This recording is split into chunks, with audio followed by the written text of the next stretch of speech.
27वीं आईनी तरमीम को इत्तफाक राय से मंजूर करने का मिशन। सेनेट में आईनी तरमीम पर बहस आज भी जारी रहेगी, जबकि पार्लियामेंट की कमेटी बराए कानून और इंसाफ का इजलास शुरू हो गया है। मजीद क्या तफसीलात हैं मलिक सईद अबान से जानते हैं। मलिक सईद अबान, आगाह कीजिएगा।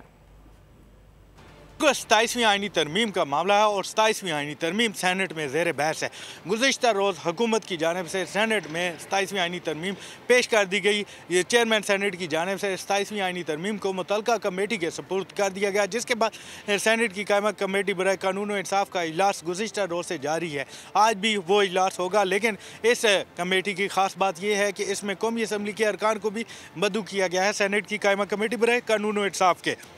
जबकि सेनेट के इजलास में 27वीं आईनी तरमीम पर बहस जारी है। मुख्तलिफ जमातों के पार्लिमानी लीडर्स की जानिब से बहस में हिस्सा लिया गया, जबकि ये बहस आज भी जारी रहेगी। आज सेनेट का इजलास दोपहर 3 बजे होगा। सेनेट के इजलास के बाद वज़ीर आज़म की जानिब से हुकूमती और एतादी सेनेटर्स के आज़ाद में शाइया दिया गया है और वज़ीर आज़म की जानिब से सेनेटर्स को जो दावतनामे मिले हैं उनके मुताबिक वज़ीर आज़म ने 6:30 बजे हुकूमती और हुकूमती एतादी अरकान को शाइये पर बुला लिया है। इस बात का वाज़ेह इम्कान है, जबकि गुज़िश्ता रोज़ जो चेयरमैन सेनेट है उनकी जानिब से ये अंदिया दिया गया था कि जो आईनी तरमीम है वो पीर के रोज़ सेनेट से पास हो सकती है, जिसके बाद ये आईनी तरमीम सेनेट से कौमी असम्बली को भिजवा दी जाएगी। अरकान को इस पर क्या है? मलिक सईद अबान अपडेट कर रहे थे, आपका शुक्रिया। सब्सक्राइब करें और बेल दबाएं ताकि कोई खबर रह न जाए।